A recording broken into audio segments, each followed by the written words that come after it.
Let's talk about what happens when things don't go your way or they don't go according to plan, which I feel like has been the headline for my year, but it came into particular focus during this vacation that I took just last week. We went to Mexico. It was something I've been dreaming about for months and months to do with my family, be somewhere beautiful and warm with sparkling blue water. And our friends ended up getting COVID. My son learned how to crawl out of his crib, so that made nighttime really interesting.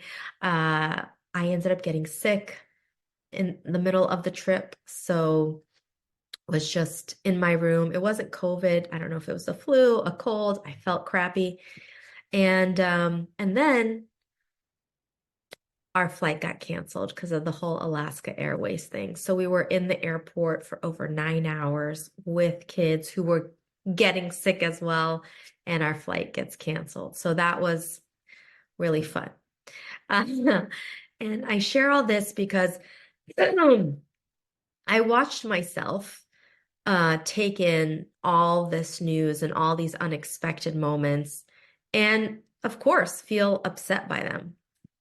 But I wanted to share how I stayed somewhat sane and grounded and resisted the urge to faint because at one point I seriously noticed myself being like fainting would be so nice right now because I could just get knocked out and not feel all this physical and emotional discomfort that's up for me right now. But I stayed conscious.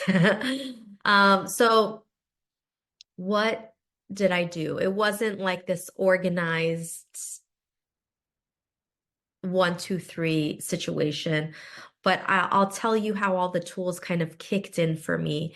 The first thing I did is that I just acknowledged how I felt. So when things don't go your way, acknowledge how you feel, sad, disappointed, frustrated, angry. I mean, I had planned this for months and I haven't gone away on vacation for such a long time. And this was supposed to be great. We had two different families fly in with us as well. And I really wanted to hang out with my friends that I hadn't seen in a long time. So I was really, really disappointed and sad.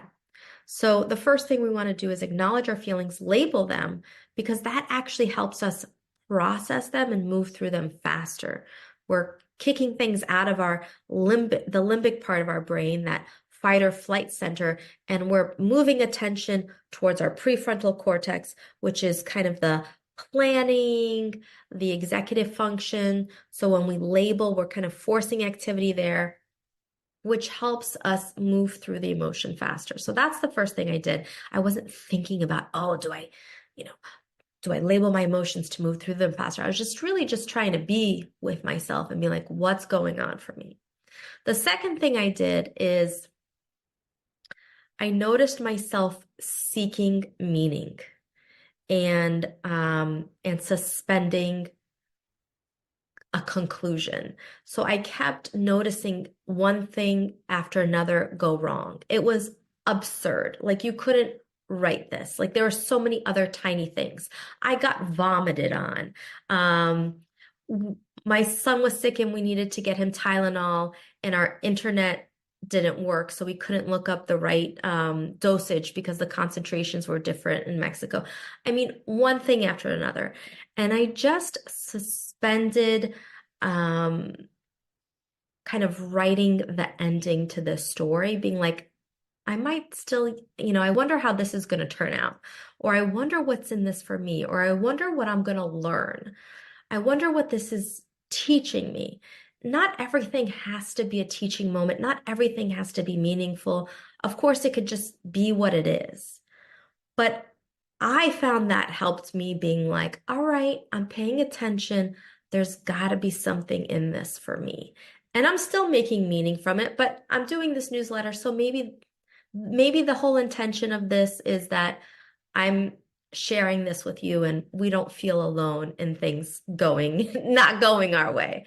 Um, so I suspended, this is not the end. If it feels like this is not the end, there's something in it. It's almost like you're on a great adventure and you're in one of those harrowing moments, but there's a treasure that you're going to discover and find. And so I just kept um,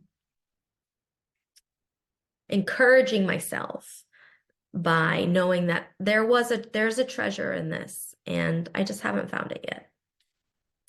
And then the other thing I did was I just kept focusing on mini miracles.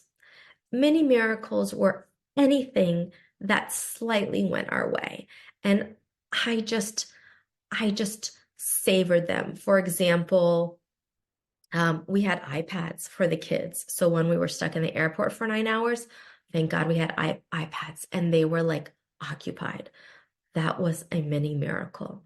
My son fell asleep while we were waiting, for our flight to be ultimately canceled. So he was, asleep in his stroller. That was a mini miracle. Um, he was relatively peaceful on the plane when we were finally on the plane. That was a mini miracle that his ears didn't hurt because I noticed him starting to get sick. So I just started to really like Pac-Man in the video game where, he's just chasing all those coins or whatever the yellow things are that he's gobbling. I mean, I was gobbling and chasing whatever good news was in front of me. I was celebrating it. I was also just staring down the people who were like laughing and smiling because I felt like such crap that I was almost in disbelief that people could feel good in this moment. And so I stared and I savored because I almost fixated on them because it was a helpful reminder that something else is possible. So it was a desperate clinging to whatever goodness was around me. So the job for me, I felt, was to fully embrace the suck and the crap and the discomfort while also enthusiastically seeking out and celebrating the smallest wins that came our way. And I feel like we're in a time where we're just getting nonstop, unexpected stuff, hard stuff. It's not easy. And so we're almost having to react super fast and stretch our capacity to hold two very different realities. In fact, multiple realities at once. And so that's a little bit of how I did it.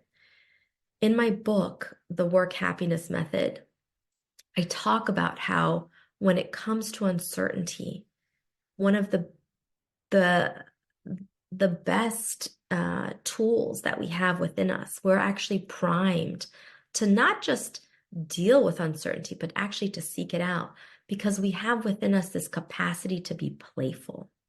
And normally, uncertainty can make us feel scared and threatened, but we also have this capacity to be playful in it.